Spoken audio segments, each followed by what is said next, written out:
चिंत्र्यम खानोलकर लिखित रात्र काळी घागर काळी भाग दुसरा. कावळ्याचा निरोप पोचला होता. चंद्रकळेचा पदर ढळला होता.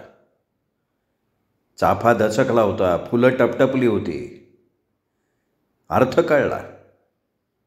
अनोळखी अंग दिसलं, त्याचा अर्थ कळला. पदर ढळला तो उगीच नव्हे, तवंग बाजूला झाला होता.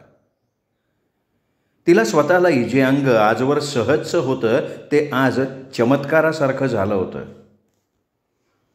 पण त्यानंच तर ती मनाची कित्येक योजनं केवळ काही क्षणात चालून गेली आणि खिडकीतून सूर्योदय पाहणाऱ्या साखर स्वप्नातल्या डोळ्यांनी स्वतःकडेच पाहायला लागली. आणि आता मळ्याची वाकडी तिकडी मेर चालताना ती बाबांनी शोधलेल्या खणखणीत रुद्र म्हणणाऱ्या जोडीदाराचा विचार करायला लागली. अल्लड पोरीच्या कमरेवरचा घडा डचमळावा तसं तिच्या जोडीदाराचं चित्र डचमळत होतं. ते नीट आकार घेत नव्हतं. एखादी बाजू, एखादी दणकट रेघ, एखादा पदक्षेप फक्त दिसायचा. पण त्यानीही ती शिंपल्यात टचकन तयार होणाऱ्या मोत्यासारखी चमकली, लाजली आणि तिच्या पावलातली लगबग लयबद्ध झाली. त्या घाईघाईच्या चालीलाही तबल्याच्या ठेक्यावर चालणाऱ्या सुरांचं वजन मिळालं. ती धीरानं चालायला लागली.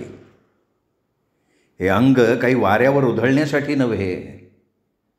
हा देहच मुळी सगळं तारुण्य त्या जोडीदाराच्या पायांशी प्राजक्तासारखं फुलांचं पांघरून ठेवणारा होता. लक्ष्मीला असंच काहीसं दुर्मिळ क्षितिजासारखं दिसत होतं. सगळं रान भारीत ती जात होती. गोविंदा काजूच्या वाकड्या फांदीवर विडी ओढत बसला होता आणि खाली 4-5 गायी चरत होत्या. गोविंदानं पाहिलं. नेहमीप्रमाणे त्यांनी डोळ्यांची विचित्र हालचाल केली आणि कांबळीची खोड जवळ ओढून त्यातला पावा त्यांनी ओठांशी लावला. सूर फुटला नाही. परत त्यांनी पावा फुंकला, पण सुराला धार आलीच नाही. त्यांनी कांबळीच्या खोळीत पावा टाकला आणि काजूच्या झाडाखाली उडी घेतली. शेलाट्या अंगाचा गोविंदा खोळ खांद्यावर टाकून लक्ष्मी मागून पावलं न वाजू देता चालू लागला. त्या पाठमोऱ्या चित्राच्या चालीनं त्याचा कणा मोडल्यासारखा होत होता. लक्ष्मीला त्याचा पत्ताही नव्हता. ती आपल्याच तंद्रीत विलीन होऊन चालत होती. स्वत्व निरखीत चालली होती. हिरवट लुगड्याचा पदर मध्ये सैल करत होती आणि गोविंदाचे डोळे दिव्यावरचं कीट पडल्यासारखे पेटत होते. पण त्याच्या चोरट्या चालीचा वेग वाढत नव्हता. लक्ष्मीनं नुसतं वळून पाहिलं असतं तरी त्याचा वारा होऊन खोळीतला पावा फक्त वाजला असता. गोविंदा सावधपणे पावलं टाकत होता. त्याच्या हातात काठोकाठ भरलेलं तेलाचं भांडं असल्यासारखा. खाडीचा काठ आला. चिखलात कुजलेल्या पाचोळ्याची पायवाट तोडवत लक्ष्मी काठापाशी गेली. तिनं वरच्या सांध्याकडे बघितलं. मनात म्हटलं, इथून तर देऊळ अगदी समोर दिसतंय. भरती यायला थोडा वेळ आहे. इथूनच उतरलं तर कंबरभर तर पाणी आहे. खूपदा गेली आहे मी इथून. पलीकडच्या बोंडगीच्या बेटामागची वेडीवाकडी झाडं पाण्यात उलटी दिसत होती आणि एक हिरवट्ट रंग काठाकाठाच्या पाण्याशी एकजीव झालेला होता. या काठाजवळच्या पाण्यातली वाळूही स्वच्छ दिसत होती आणि खालच्या रुंद पात्रात काही पडावं सुस्तपणे उभी होती. दिवसाची नुकती मावळती मावळती झळाळी त्या पाण्यावर उजळली होती. उतरावं का? लक्ष्मी रेंगाळली. उतरावं. जोडीदार शोधला आहे तो दुसऱ्या कुणी नव्हे, प्रत्यक्ष बाबांनी. इथूनच जावं. जावंच इथून. तारणारा तोच. लक्ष्मीनं पाण्यात पाऊल टाकलं. पाणी थरारलं. लक्ष्मीला उबदार स्पर्श झाला. वक्षांवर आंघोळीनंतर रेशमी काचोळी चढवावी तसं वाटलं तिला. सगळ्या देहातून त्या पाण्याच्या उबदार झिणझिण्या उठल्या आणि मागचा माणूस चिखलात पावलं रोवून पाहतच उभा राहिला. त्याला ओरडावंसं वाटलं की हे बया, भरती येता हा मराचा आहे काय गो. पण ही आर्जवी सूचना गळ्यातच फिरली आणि चिखलातली पावलं त्यात अधिकच रुतली. पाणी तसूतसूनं देहावर चढत होतं. गोल नुकती भरलेली ढुंगणंही थोड्याच वेळात पाण्यानं लपेटली जाणार होती.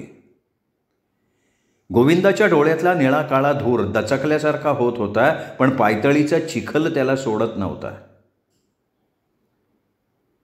लक्ष्मी अर्ध्यापर्यंत आली आणि तिला वाटलं पाण्यानं बहुधा फसवलंय आपल्याला.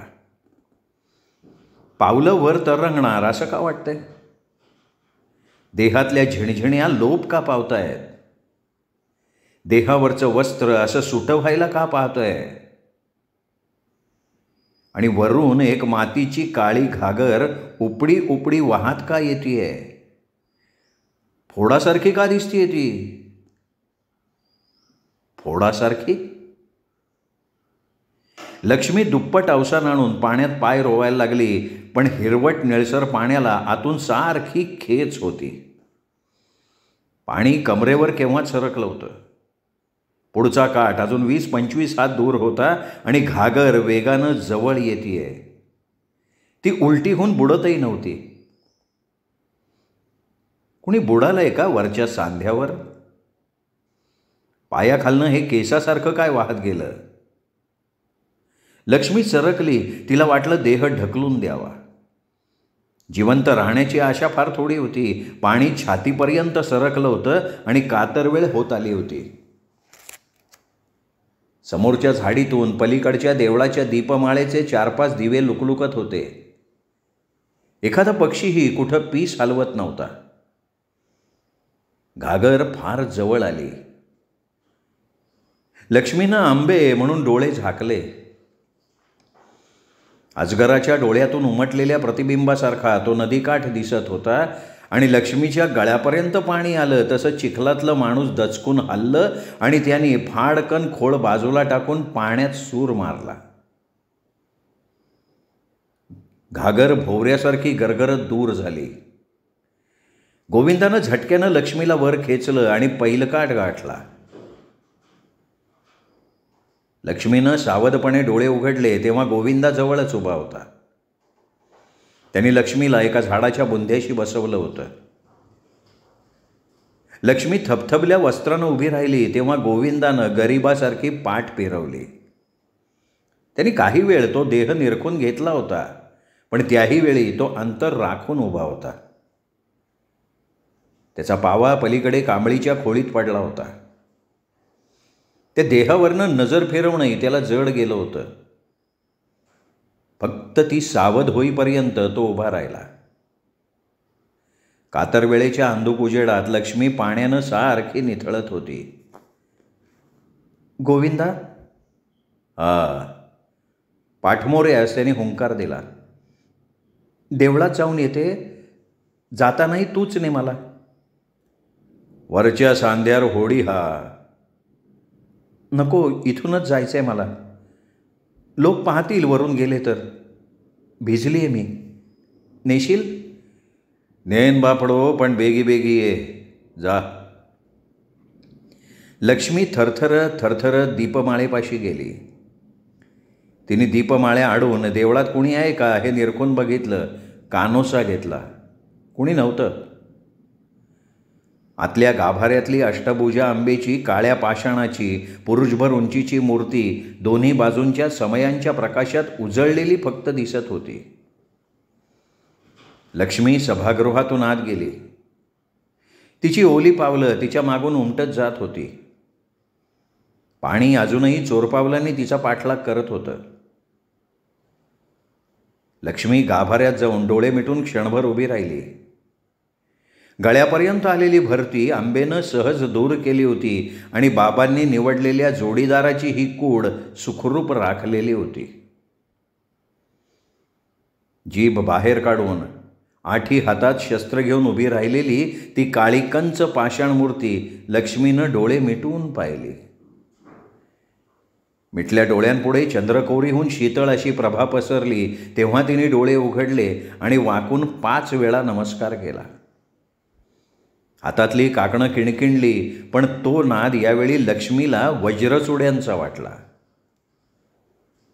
रौद्ररूप धारण केलेल्या देवीनंही तो ऐकला असेल का?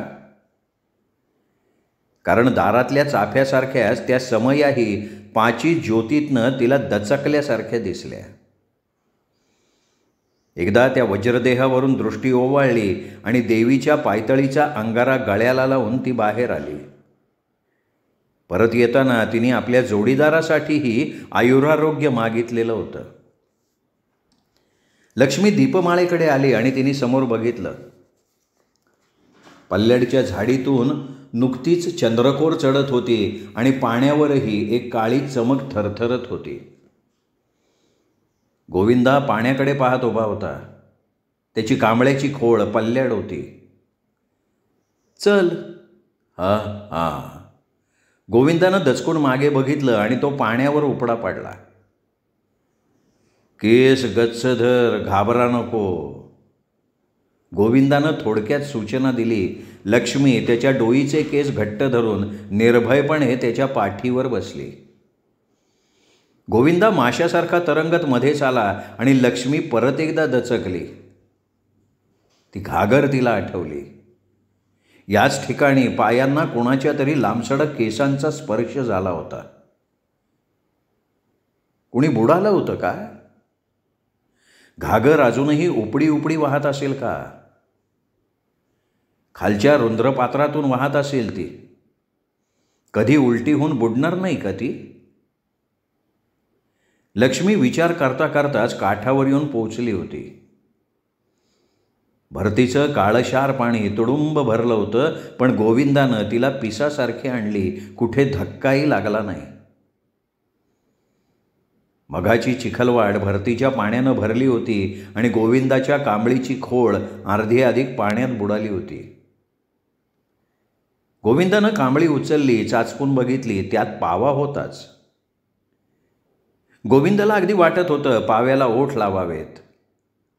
आतून एक प्रचंड उर्मी येत होती. का ते कळत नव्हतं. कोणीतरी नकळत जागं होत होतं. काळ्या भरतीची ओढ त्याच्याही उराला खेच लावत होती. गोविंदा, गोविंदा, तुझे उपकार. हां हां, उपकार कसले गो. बुडत्या खाद्यव कसं हो.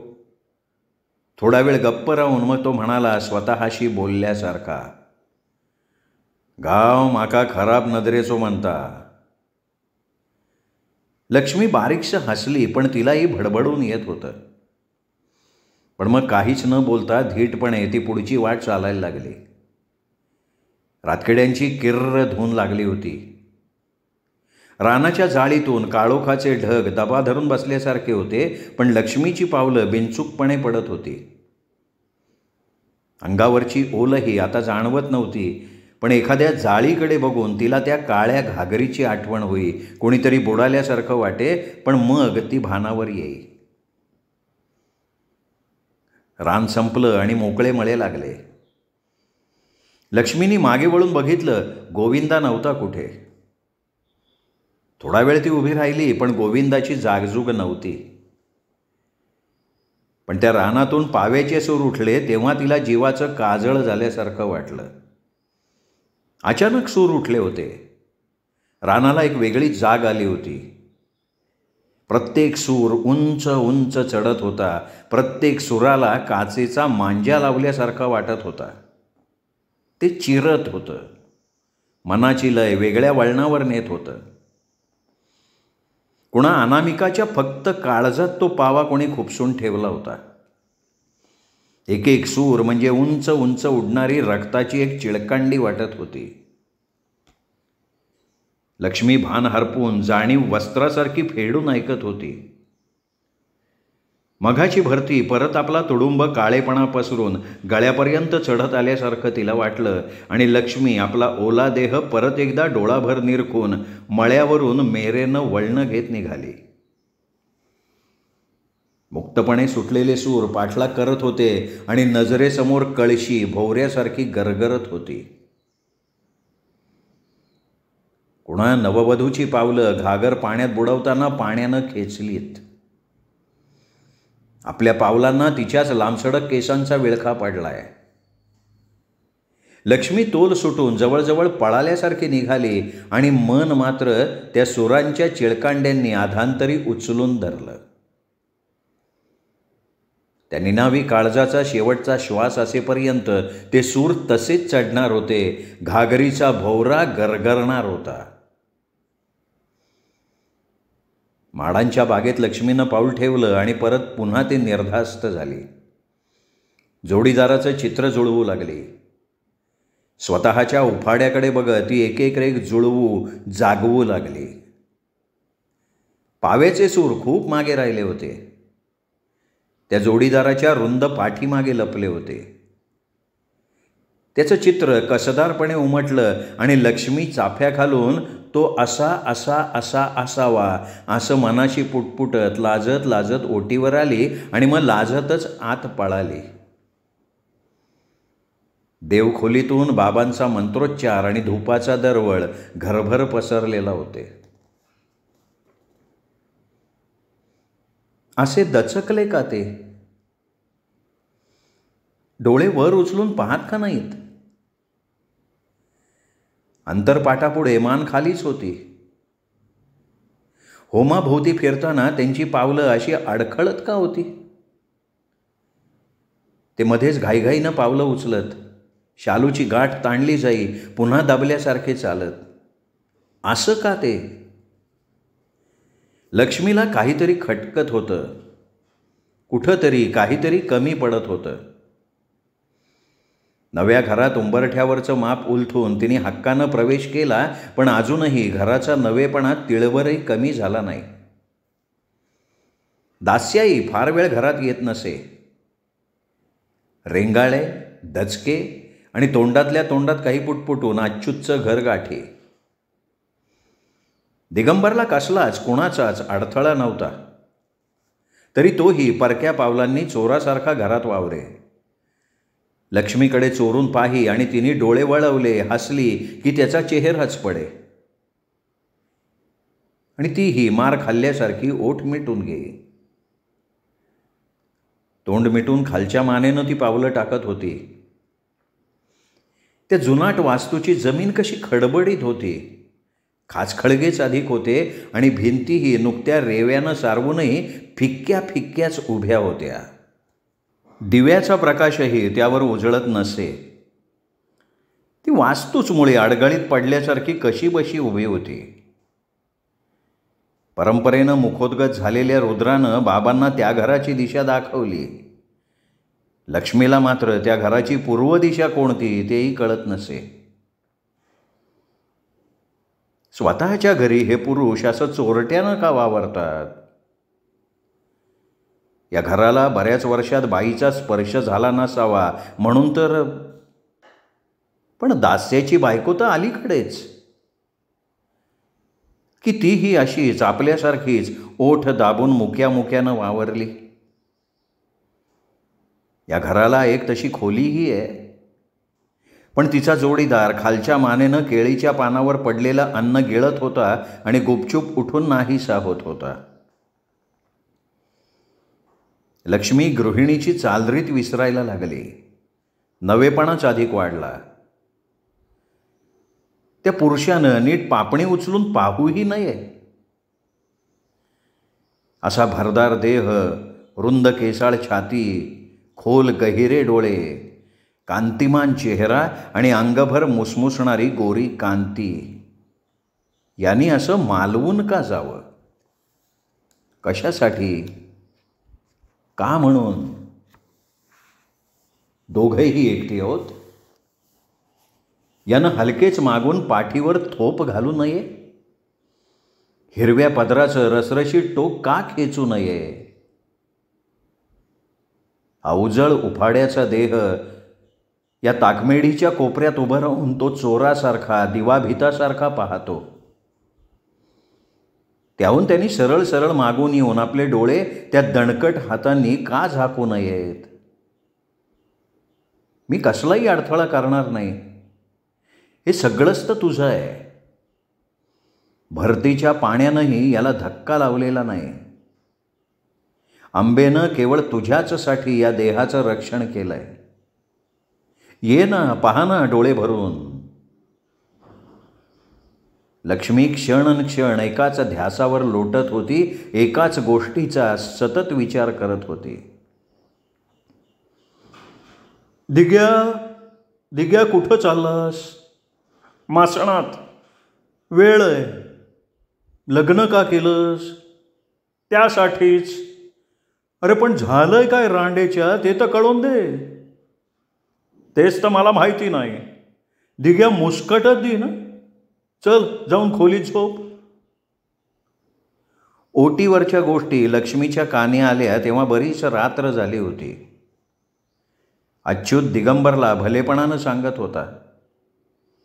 दास्यानं आपल्याला न झेपणारं एक काम नेहमीसारखं त्याच्या गळ्यात मारलं होतं, पण दिगंबर पिसाटासारखा अच्युतला भलतंच सांगत होता.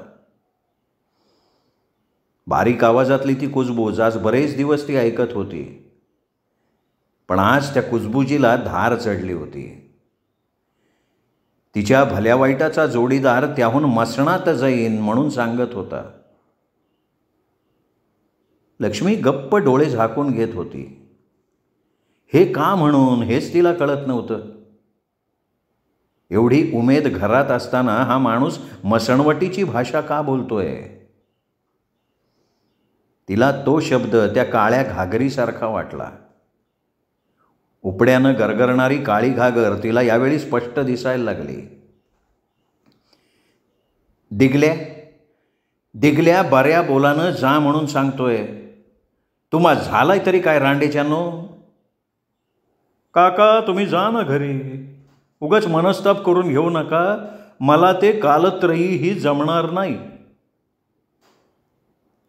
लक्ष्मी पडल्या पडल्या ऐकत होती. कोण्यातला कंदील आतून आतून काळा पडत चालला होता. उभं आडवं तडकलेलं छपरातलं भिंग म्हाताऱ्याच्या बुबळांसारखं दिसत होतं. तडाच अधिक होत्या. चिघळणाऱ्या, दुखणाऱ्या, कापणाऱ्या आणि ठसठसणाऱ्या. भिंग केव्हा फुटून खाली पडेल त्याचा नेम नाही असं वाटत होतं. ताकमेडीकडचा कंदील त्या घागरीसारखा काळा काळा होत होता. काने कोपरे, खोरणं ओलसर काळोखानं भरून गेलेलं होतं. लक्ष्मी थकत होती. मृण्मय कूड अशी व्याकुळपण भिंगातून आकाश पाहण्याचा केविलवाणा प्रयत्न करत होती. देहावरून स्वतःच हात फिरवत होती, पण तो हात स्वतःचाच असूनही चंद्रावरून फांदी हलण्या इतका दूरचाही होता. हक्काचा माणूस ओटीवर ते आपल्याला जमणारं नव्हे अशी नामर्द कबुली देत होता. अरे पण का? एकदा या गालांच्या रातांब्यानं नुसता हात तर लावून बा. तुझ्यातला या घरानं गिळलेला पुरुष भडकून उठेल. ये ना, ये. लक्ष्मीचा जीव साद घालत होता. वाळवंटावरून वारा जावा तशीच ती साद अर्थहीन होत होती. त्या साधीला ओ मिळणं कठीण होतं. महिना झाला होता. लक्ष्मी आणखीनही थांबली असती, पण ओटीवरची दर रात्रीची खलबत तिला असह्य होत होती. मग तिने ठरवलं, जे हवंय ते स्वतःहून मिळवलं पाहिजे. हक्काच्या माणसाला हक्कानं मिळवला पाहिजे. पाणी पिऊन दिगंबर ओटीवर जाणार होता तर दार बंद. जाम आडसर होता आणि लक्ष्मी बंद दारावर पुतळ्यासारखी उभी होती. अंगात चोळी नव्हती आणि पदर जमिनीवर पसरलेला होता. दिगंबर तीर लागल्यासारखा मागे फिरला, घरभर फिरला. बाहेर जायला दुसरं दार नव्हतं हे माहीत असूनही उंदरासारखा धडपडला. कुठल्याही बिळातनं बाहेर पडला असता. एक माणूस असा नाकीतोंडी पाणी गेल्यासारखा घुसमटला हे बघून लक्ष्मी मनोमन शरमली. तिला वाटलं सरळ दार उघडून द्यावं त्याला. इथं कसलाही प्रयत्न करणं हेच मुळी चुकीचं, व्यर्थ होतं. फुंकर घालायला जागाच नव्हती. सगळ्याच ठिकाणी थंडगार कोळसे होते. दिगंबर मग खालच्या मानेनं समोर आला. छातीवर हात दुमडून म्हणाला, दार उघड, मी उद्या येईन, खरोखर येईन. का? आज का नको? आज आज नाही, उद्याची येईन. उद्या मुहूर्तही चांगला आहे. गर्भदान झाल्यावर मुहूर्त लागतो? दिगंबरजवळ उत्तर नव्हतं. त्यांनी फक्त एकदा ते गहिरे खोल डोळे उचलले. त्यात केवळ करुणा होती, असहाय्यता होती. लक्ष्मी गुपचूप बाजूला सरली. कंदिलाची वात बारीक झाली आणि दिगंबर गडबडीनं आडसर दूर सारून बाहेर पळाला. लक्ष्मी दुखावली होती. या माणसाचं हे वागणंच तिला पटत नव्हतं. नववधू अशी स्वतःहून आडवीत नसते, तरीही लक्ष्मीनं दिगंबरला एक संधी दिली. पण तो गळ्यात गोळी घुसलेल्या पाखरासारखा तडफडला. 4 हात लांब राहून बोलायला लागला. शब्दांचा अर्थही नीट कळत नव्हता. एवढा कणखर देह छत्रीसारखा मालवला गेला आणि चिपाडासारखी करुणा भाकायला लागला. लक्ष्मीला पायांवरचा स्वतःचा पदरही त्यापेक्षा उबदार वाटला. तिची सावलीसुद्धा कढत होती. त्या जमिनीवर पापुद्रे उठले असते.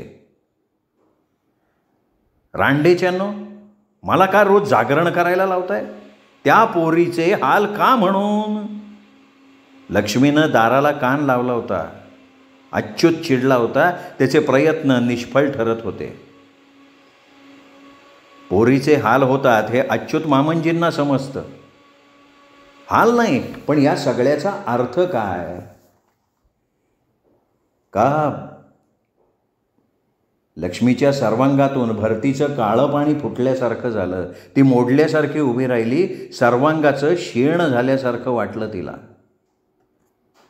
असं असेल का? पण लक्ष्मीला भोवळ आल्यासारखं वाटलं. पण त्याही मनस्थितीत ती विचार करत होती, जन्मभर अशीच राहीन, पण काय ते कळायला हवं. दिगंबर, पोरा पुरुष असून फुकट. अरे माझं लग्न झालं तेव्हा तुला पोर अद्याप झालाय? उगा तुझा मध्येच नको. त्यात माझा गोंधला सारा कशा असते? दास्यानं अच्युतला भलत्याच ठिकाणी अडवलं होतं. अच्युतचा खालच्या पट्टीतला कुजबुजीचा आवाज मग बराच वेळ पडलेल्या वाऱ्यासारखा झाला. मग मी जातो तर. रोज रोज जागरणं करायचा त्राण कोणाला आहे? काका, मी तरी काय करू? सुक्या बावीत जीव दे. पुरुष कसला रे तू, नामर्द? अच्युत तरा निघून गेला होता. लक्ष्मीला त्याचं करकरलेलं जूतं ऐकू येत होतं. दिगंबर ओटीवरच झोपला असेल, त्या खरखरीत कांबळीवर. दिग्या, डोकीवर तेल घालतोस का रे? दास्या ममताळूपणे विचारत होता. काका, झोपा तुम्ही. सवय आहे तुला. मी थापतो हवा तर. आणि लक्ष्मीला तेल थापण्याची थपथपही ऐकू आली. तिने तेवढ्यासाठीही दिगंबरला कवटाळलं असतं. मांडीवर घेऊन त्याचं डोकं चेपलं असतं, पदरानं वारा घातला असता. पण हात चुलत्याच्याच हाती आहे. दास्याचं ठीकच होतं, पण दिगंबर, त्यालाही अजून चुलत्याकडूनच सेवा हवी आहे का? यासाठी तरी ये. मी सगळी सेवा करीन, पण तुझी सावलीही मला मिळत नाही. आपलंही चुकत असेल का? केवळ देहाची हौस पुरवण्यासाठी त्याला अडवलं. आजवर कधी विचारलंही नाही त्याला त्याच्या प्रकृतीबद्दल. या वयात डोकं का दुखावं? असेल सवय. उद्या आले की सगळं काही कळेल. आणि या विचारासरशी लक्ष्मी एकदम हलकी हलकी होऊन गेली. तिने सगळ्या देहावरनं नजर फिरवली. अजून ती किमती घडी मोडली नव्हती. उद्या हा देहच तो नेसून जाईल. लक्ष्मी खोलीत अंथरूण घालून वाट बघत होती. समोरच्या खिडकीतनं केळीच्या बागेतला हळवा वारा येत होता. मध्येच कोणी चालत गेल्याचाही भास झाला. पण लक्ष्मी दाराकडेच पाहत होती. ते अजून ढकललं जात नव्हतं. लक्ष्मीनं अंथरुणावरच्या सुरकुत्या मोडून टाकल्या. पांढरी स्वच्छ चादर आणि पायाशी हिरवीगार गरम शाल. कोण्यातल्या ट्रंकेवरचा पाण्यानं भरलेला चकचकीत पितळी तांब्या. सगळं ठाकठीक होतं. जुनाट वास्तूची एक खोली मालकाची वाट बघत होती. त्याच्या सावलीचाही कानोसा घेत होती. दार ढकललं गेलं नाही. रात्र चढतच राहिली. लक्ष्मी हाताच्या तळव्यावर हनवटी टेकून बसून राहिली. केळीतला वारा फक्त पाठमोऱ्या देहाला चाटून जात होता. मागील दारच्या केळीही कुजबुजल्यासारखी सळसळ करत होत्या.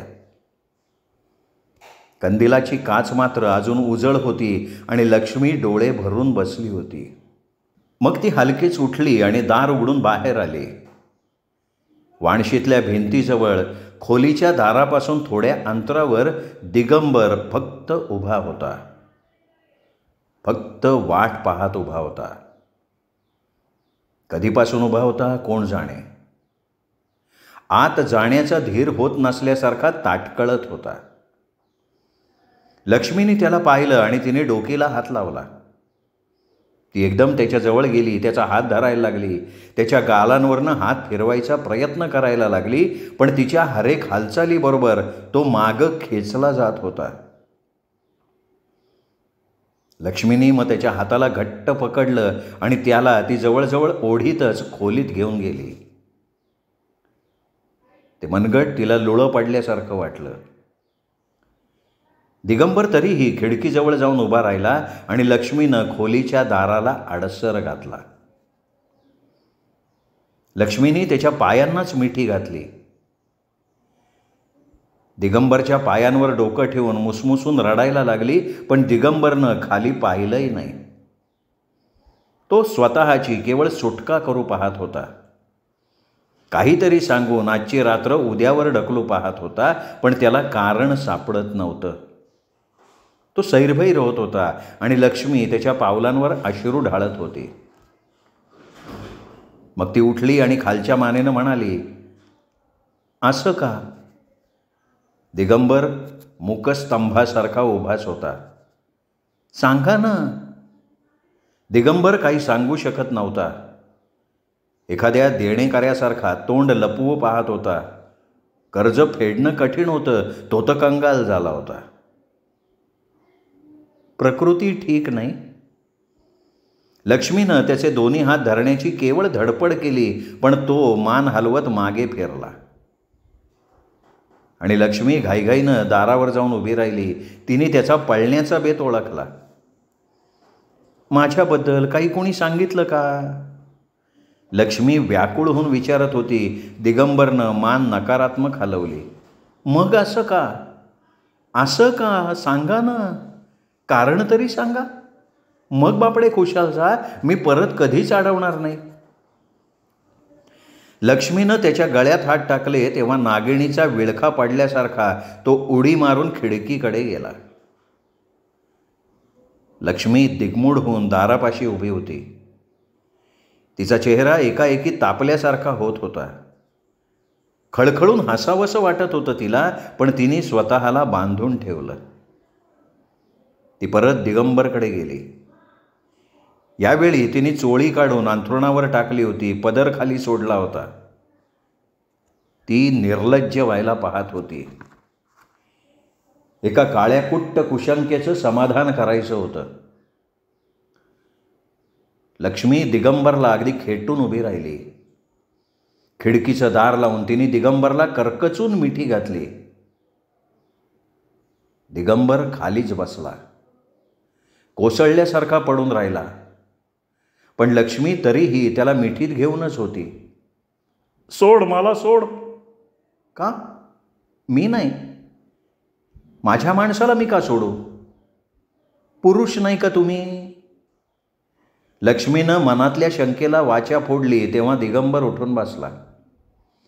त्याचे खोल डोळे काच तडकल्यासारखे चमकून उठले.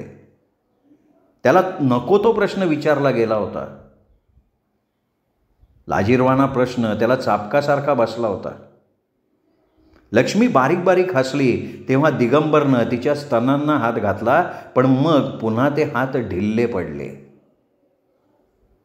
पकड सैल झाली. लक्ष्मीचा चेहरा परत काजळू लागला. असं का करता? मला खरं वाटत नाही.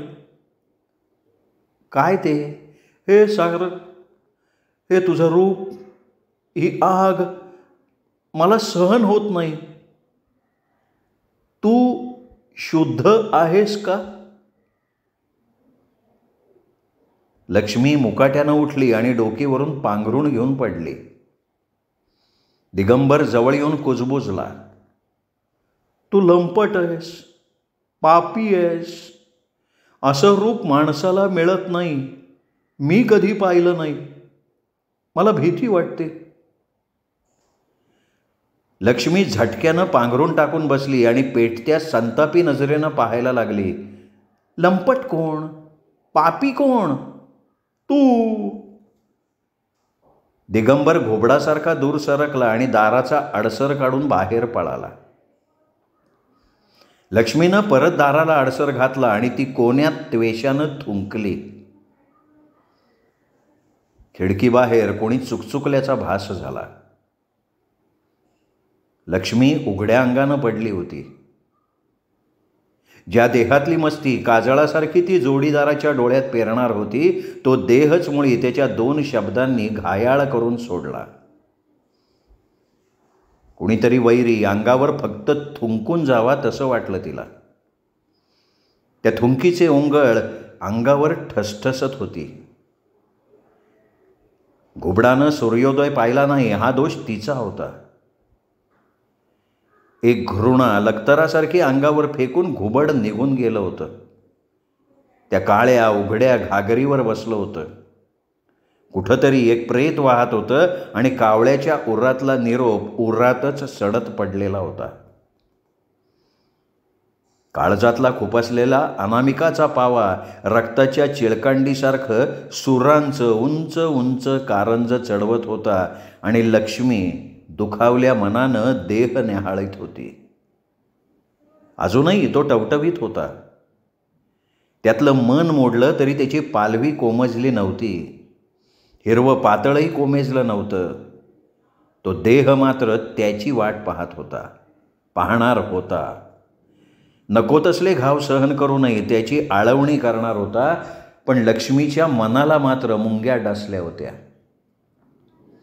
त्या देहाचाही तिला राग येत होता. पण देहाला हवं असलेलं पांघरूण तिच्या हाती नव्हतं.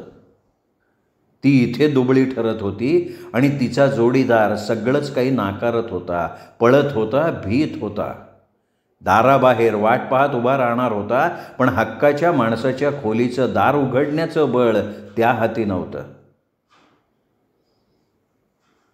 लक्ष्मी मनात म्हणाली, त्याच्या डोईवर तेल तरी थापायला हवं होतं. खूप लहान आहे बिचारा. ती मग वस्त्र गुंडाळून उठली. उठताना ती पोक्त झाली होती. का ते तिचं तिलाही कळलं नाही. पण तिला वाटत होतं तो बाहेर गेलेला नाही. वाणशीतल्या भिंतीशी कुठंतरी मान ढोपरात घालून बसलेला असावा. ती ठाकठीक चापून चोपून नेसली, स्वतःकडे भरल्या डोळ्यांनी बघितलं आणि बाहेर वाणशीत आली. तिचा अंदाज खरा ठरला होता. दिगंबर हातात डोकं धरून बसला होता. काय? डोकी दुखते? लक्ष्मीनं त्याला कोमल आवाजात विचारलं. हो, मोठ्यानं बोलू नकोस. अच्युत काका आज बाहेर पहारा देत बसलेत. तेल घालू का डोकीवर? नको, तू जा पहिली आत. मी घालते हवं तर तेल, बरं वाटेल. दिगंबर उठला आणि दुसऱ्या भिंतीकडे जाऊन बसला. लक्ष्मी निमूटपणे खोलीत गेली.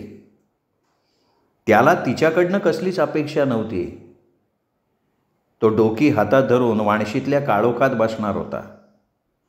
त्याला यापुढं रोज खोलीत जावं लागणार होतं. अच्युत काकाची नाही म्हटलं तरी भीती होती. त्या फटकळ माणसानं त्याचा पाठपुरावा केला असता. त्याला लक्ष्मीचं नुसतं अस्तित्वही सहन होत नव्हतं. त्याला ती आपली कुणीच नव्हे असं वाटत होतं. ती झोपेत असताना तिचा गळा घोटावा असंही वाटत होतं, पण त्याला काही सुचत नव्हतं. तो गुंतत चालला होता. ती पापी आहे, ती लंपट आहे, आपल्याला 2-4 मिठ्यातच ती गडप करेल, भूतासारखी पछाडेल, गिळून टाकेल असं त्याच्या मनाकडे येत होतं. मस्तकात कुणी पहार घालत होतं. ठणका लागला होता. तो मग उठला आणि काळोखात हातवारे करायला लागला, पण मग स्वतःलाच त्याने भिंतीकडे ओढत नेलं आणि तो हातात डोकी दाबून बसला. पुन्हा उठला आणि त्यानं ताकमेढीकडचा कंदील थोडा मोठा केला. श्रोते हो, तुम्ही ऐकत होतात चिंत्र्यम खानोलकर लिखित रात्र काळी घागर काळी या कादंबरीचा दुसरा भाग. तिसरा भाग ऐकण्यासाठी उद्या भेटूयात दीपक रेगे कथाकथन चॅनलवर. तोपर्यंत नमस्कार श्रोते हो.